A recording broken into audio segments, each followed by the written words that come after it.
ये स्ट्रेटिजिक सरमायाकारी एक रेजिलियंट, जामे और पायदार सेहत के निज़ाम की तश्कील के लिए हुकूमत के अज़्म की तौसीक करती है, जो पाकिस्तान की समाजी और इक़्तिसादी तरक्की की अक्कास है। जनाब स्पीकर, अब मैं AJK गिलगित बल्तिस्तान और जमशेद डेवलपमेंट प्रोग्राम पर कुछ पॉइंट्स की निशानदही करूँगा। PSDP के लिए वसाइल की गुंजाइश को सामने रख कर वफाकी हुकूमत को मुतवाज़न इलाकाई तरक्की को यकीनी बनाने और तरक्याती खला को दूर करने के लिए आज़ाद जम्मू और कश्मीर, गिलगित बल्तिस्तान और खैबर पख्तूनख्वा के नए जमशुदा अजला की तरक्याती ज़रूरियात का ख्याल रखना होगा। इस सिलसिले में वफाकी हुकूमत ने 2025-26 में कुल 164 अरब रुपये मुख्तस किए हैं, जिनमें से आज़ाद जम्मू एंड कश्मीर के लिए 48 अरब रुपये, गिलगित बल्तिस्तान के लिए 48 अरब रुपये और खैबर पख्तूनख्वा के जमशुदा अजला के लिए 68 अरब रुपये सालाना तरक्याती प्रोग्रामों और मुख्तलिफ इनफरादी मनसूबों के लिए मुख्तस किए हैं, जो इन इलाकों में मुतल्लिका गवर्नमेंट्स और वफाकी इंतज़ाम के तहत एजेंसियों में ज़ेर अमल हैं। वफाकी हुकूमत आज़ाद जम्मू कश्मीर, गिलगित बल्तिस्तान और KP के जमशुदा अजला के लिए ADPs की तश्कील के लिए ब्लॉक एलोकेशन फराहम करती है। वफाकी हुकूमत ने आज़ाद जम्मू कश्मीर के ADP के लिए 32 अरब रुपये, गिलगित बल्तिस्तान के ADP के लिए 22 अरब रुपये और जमशुदा अजला और साबिक 10 साला फाटा प्लान के लिए 65 अरब रुपये फराहम किए हैं। इसके अलावा वफाकी हुकूमत ने आज़ाद जम्मू कश्मीर के लिए वज़ीर आज़म के खसूसी पैकेज के तौर पर 5 अरब रुपये और गिलगित बल्तिस्तान के लिए वज़ीर आज़म के खसूसी पैकेज के लिए 4 अरब रुपये मुख्तस किए हैं। ये फ़ंड्स माली साल 25-26 के दौरान मुतल्लिका हुकूमतों की तरफ से आइडेंटिफाई किए जाने वाले तरजीही इक़दामात मनसूबों पर इस्तेमाल किए जाएंगे। गवर्नेंस, जनाब स्पीकर, गवर्नेंस मुख्तलिफ शोबों पर असरअंदाज होने वाला मसला है, इसलिए अवामी खदमात की मौसर फराहमी के मकासद के हसूल को यकीनी बनाने के लिए शायद ये सबसे अहम अंसर है। 25-26 में गवर्नेंस सेक्टर के लिए 11 अरब रुपये की रकम तजवीज़ की गई है। मौजूदा मखलूत हुकूमत के इस्लाहाती एजेंडा को पूरा करने के लिए जिद्दत और प्रोसेस री इंजीनियरिंग, अदारों की कैपेसिटी इन्हांसमेंट, परफॉर्मेंस मैनेजमेंट, अवामी खदमात की फराहमी और इदारा जाती अवामी शोबा के इस्लाहात जैसे फोकस एरियाज़ में सरमायाकारी की जा रही है।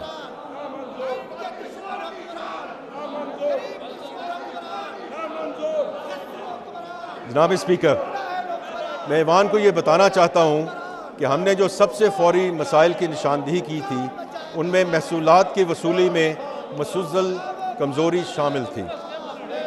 30 जून 2024 को FBR का टैक्स टू GDP तनासब सिर्फ 8.8% था।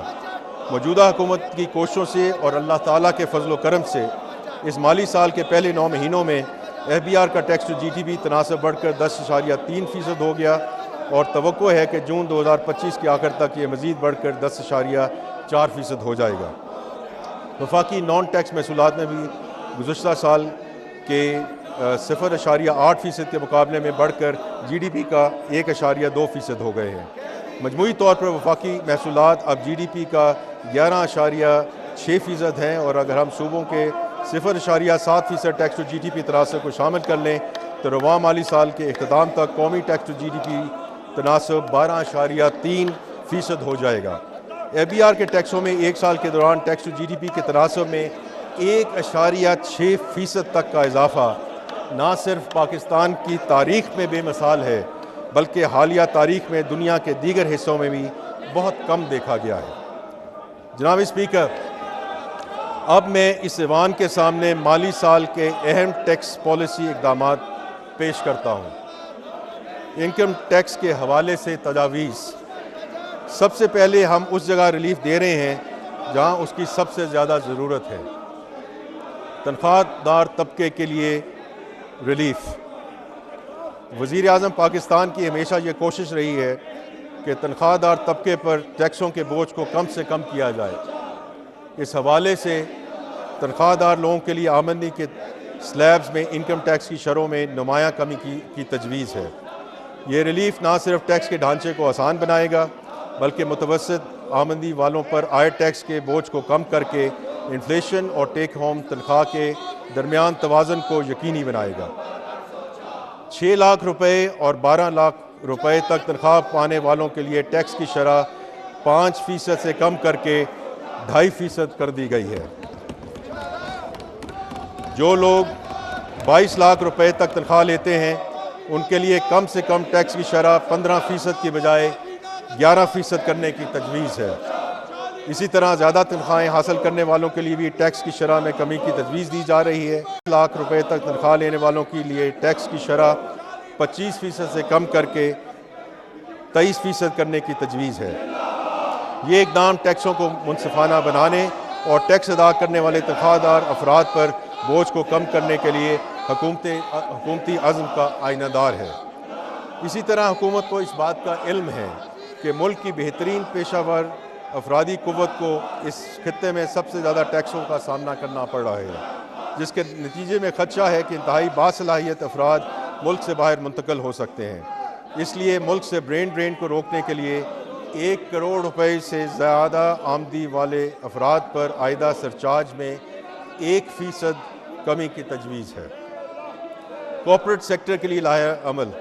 हुकूमत को इस बात का भी एहसास है कि कॉर्पोरेट सेक्टर पर आयद टैक्सों की शरह बुलंद सतह पर पहुंच चुकी है। इस वक्त कॉरपोरेशनों पर आयद टैक्स की शरह पूरे खित्ते में सबसे ज़्यादा है। हुकूमत के पुख्ता आज़म के तहत टारगेटेड रिलीफ मुहैया करने और एक मुतवाज़न और मुआशी तरक्की के लिए मौजूद कॉर्पोरेट टैक्स रजीम मुतारफ़ करने के लिए ये तजावीज़ पेश की जा रही हैं कि 20 करोड़ रुपए से 50 करोड़ रुपए तक सालाना आमदनी हासिल करने वाली कॉरपोरेशन के लिए सुपर टैक्स की शरह में 0.5% की कमी तजवीज़ की जा रही है। ये रियायत कॉर्पोरेट टैक्स की शरह को माकूल बनाने के लिए हुकूमती इरादे की अक्कासी करती है। कंस्ट्रक्शन और कम लागत वाले घरों की तामीर। पाकिस्तान की मईशत में तामीरात के शोबों का बहुत अहम हिस्सा है। हमारे बड़े पैमाने की सनती पैदावार जो लार्ज स्केल मैन्युफैक्चरिंग के शोबे पर मुनहसर है, ताहम भारी टैक्सों की वजह से इस शोबे की इक़्तिसादी सरगर्मियों पर मुनफी असरात मुरतब होते हैं। इसलिए जायदाद की ख़रीदारी पर विदहोल्डिंग टैक्स की शरह 4% से कम करके 2.5% और 3.5% से कम करके 2% और 3% से कम करके 1.5% करने की तजवीज़ है। कंस्ट्रक्शन के शोबे को मज़ीद कम करने के लिए कमर्शल जायदादों, प्लॉट्स और घरों की मुंतकली पर गुज़श्ता साल आयद की जाने वाली 7% तक फेडरल एक्साइज ड्यूटी ख़त्म करने की भी तजवीज़ है। इसके साथ साथ कम लागत के घरों की तामीर के लिए कर्ज फराहम करने और मॉर्गेज फाइनेंसिंग की हौज़ा अफलाई के लिए 10 मरले तक के घरों